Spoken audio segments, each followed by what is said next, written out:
Today I'm going to go over 3 techniques in pouring. The first one's going to be the basic flip cup, a Dutch pour where you blow the paint around with a straw or a blow dryer, and a ring pour. What you're going to need for this project are mixing containers in various sizes,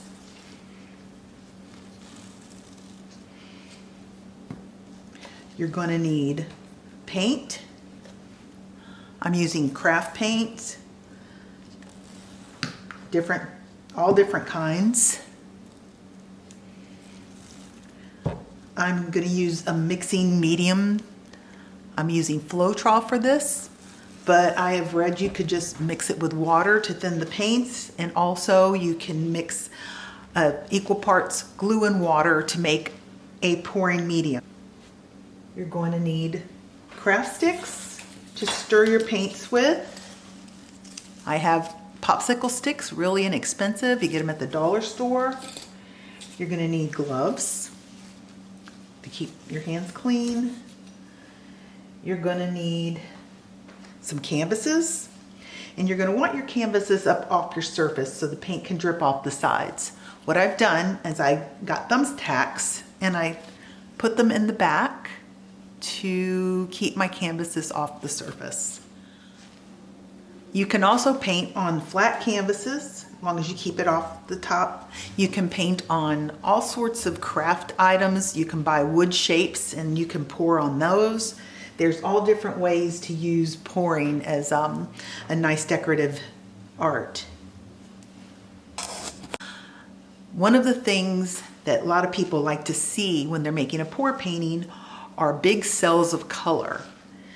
Floetrol works really well to create that all by itself. However, a lot of people like to add silicone, just a few drops of silicone to the paint mix to create those cells.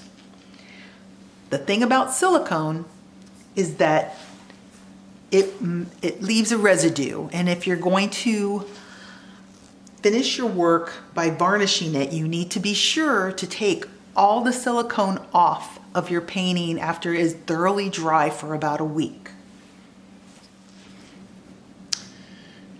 I'm going to mix my first color, and in this case it's going to be white. I'm mixing a lot of it because I'm going to use it on all 3 canvases, and white is a great base for pour painting. It helps things to really move along. So when you put your heavier bodied acrylic paints and mix with your Floetrol, I typically go 1 part the heavier acrylic paint, 2 parts of Floetrol, and if it's too thick, I add just a dab of water to get it to the right consistency. And the consistency should be like, you should be able to get a good line like you're pouring honey. This is still a little goopy. I'm going to add a little more water. And now I'm going to mix my black paint, which is much thinner than the paint, than the full body paint I just used. And when I do this, it's 1:1. And once again, I'm going to mix until it is good and mixed. And let's see how it is. A little thick, and I'll be adding a little water to this as well. So the first thing I'm going to do is called a flip cup. And I'm going to do it with what they're calling a dirty pour. And a dirty pour is when you put more than 1 color into your cup. So I'm going to start, I think, with a little white. I'm going to use all the colors kind of randomly. And I'm going to use basics, red, yellow, and blue in layers. And I'm not putting it in neatly because you kind of want it to be a little bit sort of all about. Put a little dot of black in there, not a lot.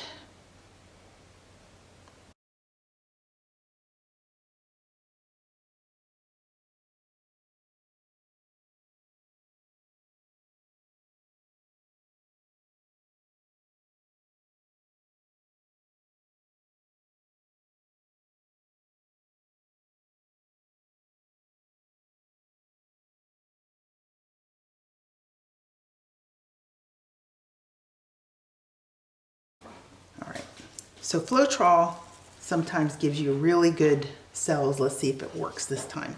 To do the cup flip, I did not prime my canvas. I'm gonna put this cup inside and I'm gonna just let it sit there for a minute. I'm gonna move this guy out of the way for now. I don't want to get any paint on it. So center this a little better. Let the paint settle while I get these guys out of my way.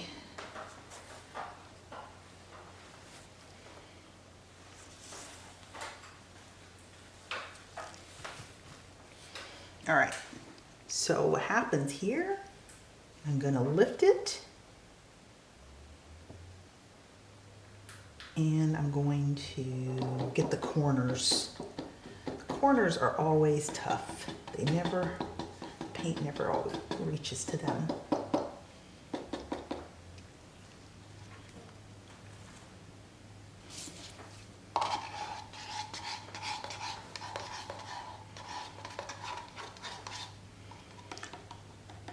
So these things make really beautiful backgrounds.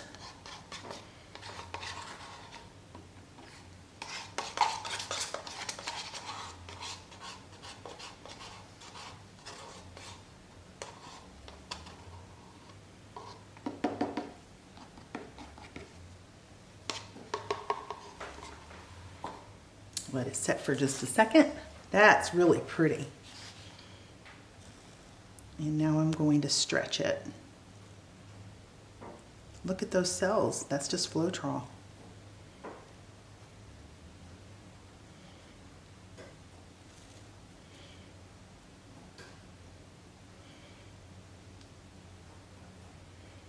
Get it back to the center.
I'm just going to stretch it down. I like that blue, so I'm going to make it bigger.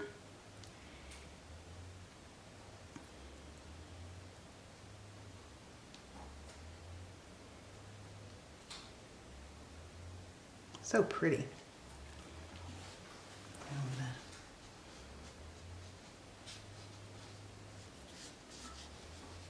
This is a messy thing.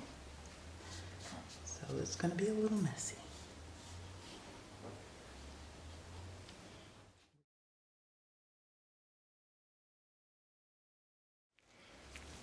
All right, this next one is called a Dutch pour and it's a blowout. I am not going to use a blow dryer on this one. I'm going to use a straw to blow out the colors. But what I'm going to do with this particular project is I'm going to do half of it black and half of it white. So I'm going to put my black paint down.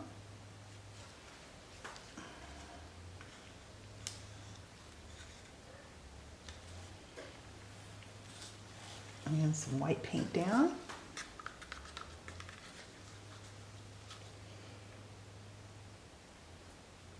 The white's much more flowy than the black.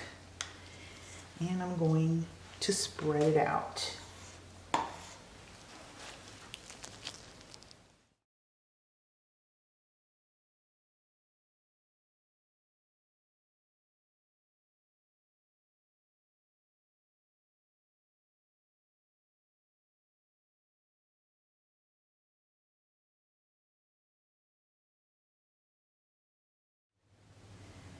And I'm going to,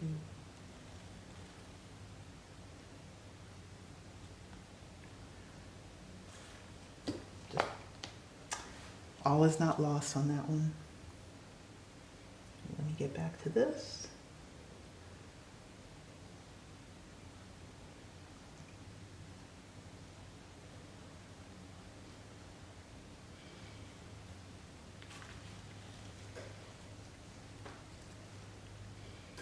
And this blue is so dark, I'm going to keep it on the lighter side mostly. Okay.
And this is called a Dutch pour.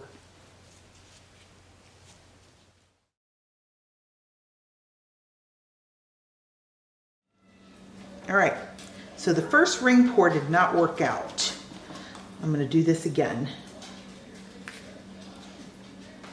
This time I'm using 3 different colors of brown and black with a white base. So when you pour your ring pour, you put your paint in layers.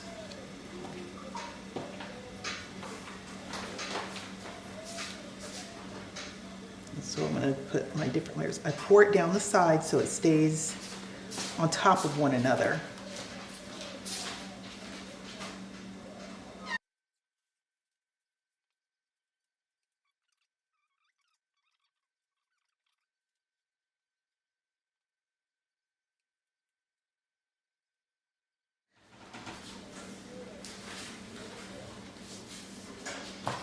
Okay, so I'm going to make a little point in my cup and start.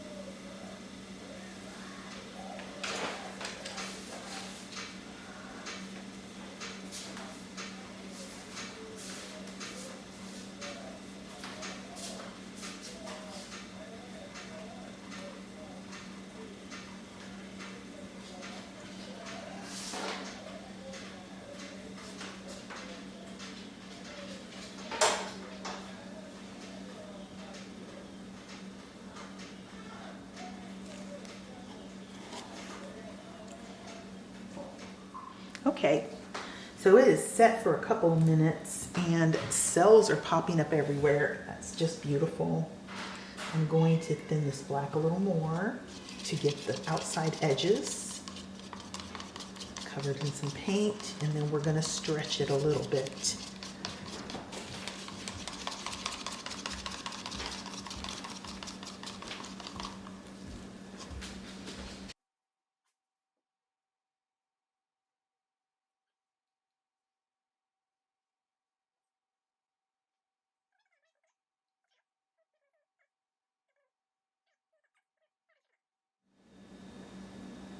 Okay, and I'm going to move it just a bit. Stretch it just some. I don't want it to move too much.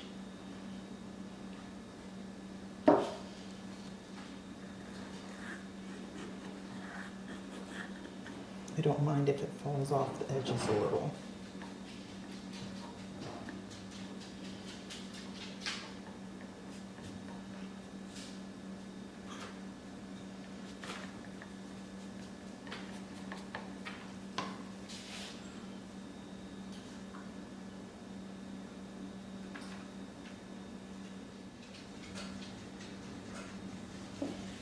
So this is a ring pour.